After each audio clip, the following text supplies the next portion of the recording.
Nest School System, Online Classes Session.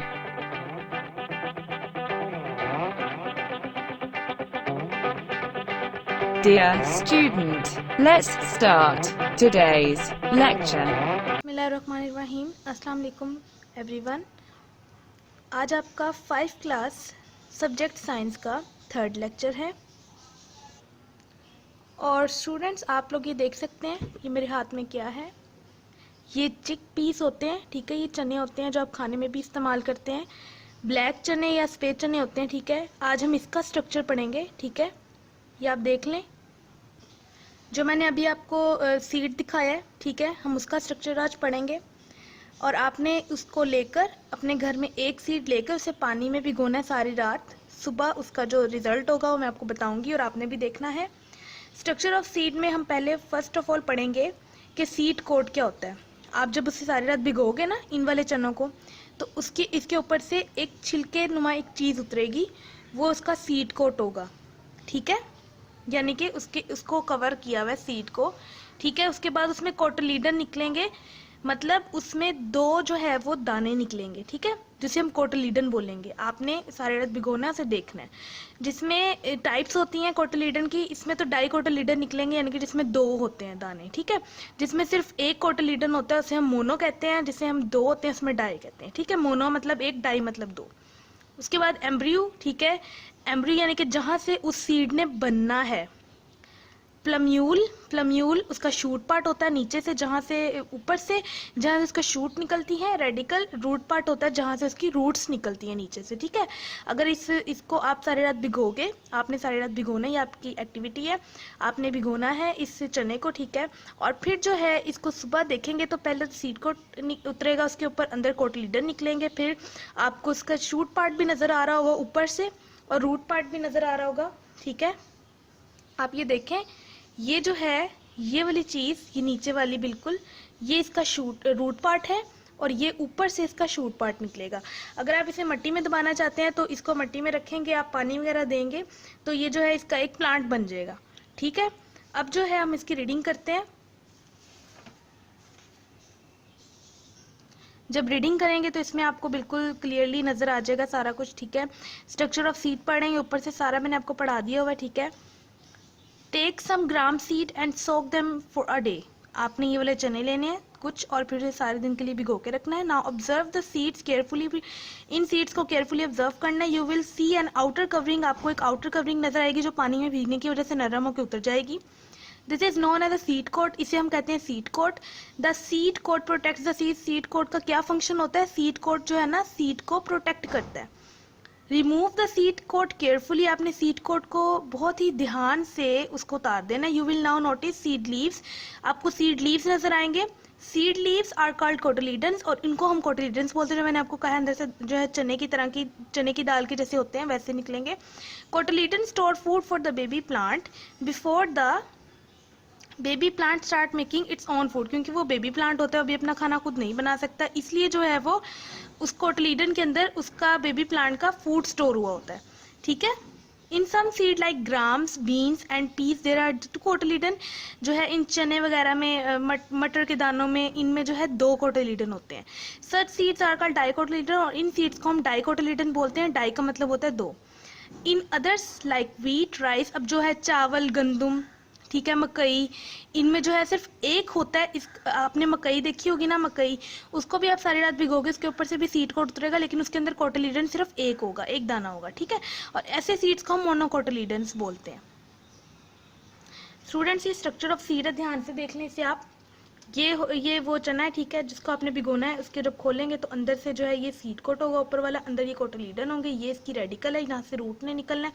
ये इसकी plumule है। आपको ये बिल्कुल क्लियर ये वाला स्ट्रक्चर नजर आएगा जब आप सारे रात भिगो के देखेंगे।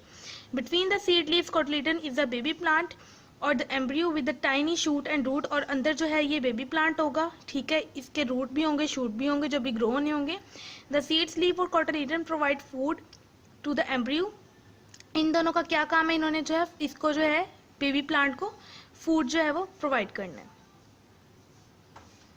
Then the embryo grows up to become a new plant, फिर एम्ब्रियो जो है इधर से न्यू प्लांट बन जाता है। The shoot part that comes out of the ground is called plumule, और जो है ज़मीन पे उगते हैं जो वाले शूट पार्ट होता है उसे हम प्लम्यूल बोलेंगे अभी, क्योंकि अभी वो बेबी प्लांट है। एंड द रूट पार्ट, और जो रूट पार्ट है जो निकलेगा जो भी बेबी फॉर्म सिचुएशन में है, ठीक है, वो जो है ज़मीन के अंदर जाएगा, deep in the ground is called radical, इसको हम रेडिकल बोलेंगे। अगले वाले टॉपिक्स हम नेक्स्ट लेक्चर में पढ़ेंगे। आज का सिर्फ टॉपिक ये था कि आपको स्ट्रक्चर ऑफ सीड समझाना था मैंने। स्टूडेंट्स अब ये आपका कॉपी वर्क है, ठीक है, जो वर्ड्स मीनिंग वगैरह हैं वो सारे इसके ऊपर होंगे। आपने बहुत ही नीट एंड क्लीन राइटिंग में लिखना है। पॉइंटर से, ब्लैक पॉइंटर से आप लोगों ने डेट और डे लगानी है। ज़रूरी नहीं कि जो मैंने लिखी है सिर्फ वही हो। आप जिस दिन अपना काम करेंगे लेक्चर सुन के, आपने वो डेट और डे मेंशन करनी है, ठीक है। वर्ड्स मीनिंग पॉइंटर से लिखने हैं, जो नंबरिंग है पॉइंटर से देनी है, वर्ड्स जो है वो पॉइंटर से लिखने हैं। और दूसरी चीज़ ये कि जो वर्ड्स जो हैं वो मीनिंग्स के वो स्मॉल में लिखे हुए हैं मैंने, स्मॉल राइटिंग में। जैसे मैंने फर्स्ट वर्ड कैपिटल नहीं लिखा तो आपने भी फर्स्ट वर्ड कैपिटल नहीं लिखना, सेम वही तरीका आपने फॉलो करना है जो मैं आपको बता रही हूँ, ठीक है। आपने मार्जिन लाइन ड्रा करनी है और बकाया सारा पेंसिल से होगा। जो मैं आपको पॉइंटर से बता रही हूँ वो अपने पॉइंटर से करना है। सीड कोट बीज का ऊपरी हिस्सा, सोक भिगोना, रिमूव हटाना, डाई 2, मोनो 1, ग्राउंड ज़मीन, रूट पार्ट जड़ वाला हिस्सा। Define seed code, seed code की डेफिनेशन लिखनी है आपने। What is a function of seed code, seed code का फंक्शन लिखना है। सीड कोड का फंक्शन क्या होता है कि इसने सीड को क्या किया हुआ है, कि मतलब इसका फंक्शन क्या है, ये क्यों बना हुआ है सीड के ऊपर, ये सीड कोड क्यों है।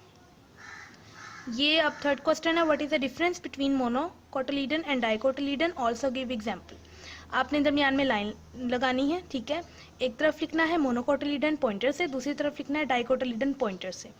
मोनोकोटिलीडन की पेंसिल से डेफिनेशन लिखी एक साइड पे, इधर डाइकोटिलीडन की लिखी, उसके बाद एग्जाम्पल पॉइंटर से इधर भी एग्जाम्पल पॉइंटर से, और दोनों की एग्जाम्पल लिख दी जो मैंने आपको बताई थी कि ये जो है मोनोकोटिलीडन होते हैं, ये डाइकोटिलीडन होते हैं, ठीक है। इसका आंसर लिखने का तरीका ये है, क्वेश्चन का क्यू और आंसर का पॉइंटर से होगा। और अगर आपको कोई वर्ड ऐसा लग रहा है जो मुश्किल है, जो जिसके स्पेलिंग्स मुश्किल हैं, तो आप पॉइंटर से लिख सकते हैं। सारा पॉइंटर से लिखने की कोई ज़रूरत नहीं है, सारा पेंसिल से ही करना है।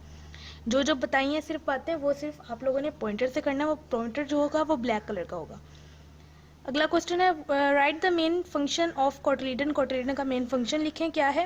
व्हाट इज प्लम्यूल, प्लम्यूल की डेफिनेशन, और डिफाइंड रेडिकल, रेडिकल की डेफिनेशन। स्टूडेंट्स आपका लेक्चर खत्म हो चुका है। आई होप आपने मेरे लेक्चर को बहुत अच्छे से सुना होगा और आपने जो है क्वेश्चंस के आंसर खुद देने हैं। लेक्चर को सुन के रीडिंग करके आपने रीडिंग भी करनी है घर में, इस वाले टॉपिक की जो मैं करवाती हूँ, क्योंकि जब आपके स्कूल ओपन होंगे तो आपका रीडिंग टेस्ट भी होगा, ठीक है, as well as written test जब होगा आपका साथ ओरल टेस्ट भी होगा।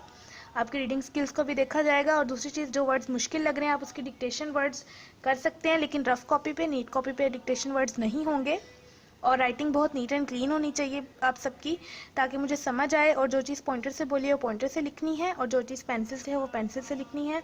डेट और डे आपने वो दिन की मेंशन करनी है जिस दिन आप लेक्चर का काम कर रहे हैं। और पेरेंट्स और या बड़े बहन भाई से आपने आंसर नहीं लिखवाने, अपने आपकी राइटिंग होनी चाहिए। और दूसरी चीज़, अगर आपको आंसर की समझ नहीं आ रही है, अपने लेक्चर को दोबारा सुने। अगर इन केस फिर भी नहीं आ रही तो आप उर्दू में मतलब पूछ सकते हैं। वैसे मैंने अपने लेक्चर में उर्दू में भी समझा दिया इन क्वेश्चंस का मतलब, लेकिन आपने क्वेश्चंस की आंसर कोशिश करनी है कि खुद लिखें, चाहे वो थोड़े से गलत ही क्यों ना हो। लेकिन ये तो होगा, टीचर को ये तो खुशी होगी कि कम से कम बच्चे ने खुद लिखा है, किसी की हेल्प नहीं ली। तो आप 5 क्लास में हैं तो आपको जो है आप किसी की हेल्प लेने की ज़रूरत भी नहीं है। अपने लेक्चर को अच्छे से सुनना है और काम करना है बहुत neat and clean. 4th lecture में आपसे मुलाकात होगी। अल्लाह हाफिज़।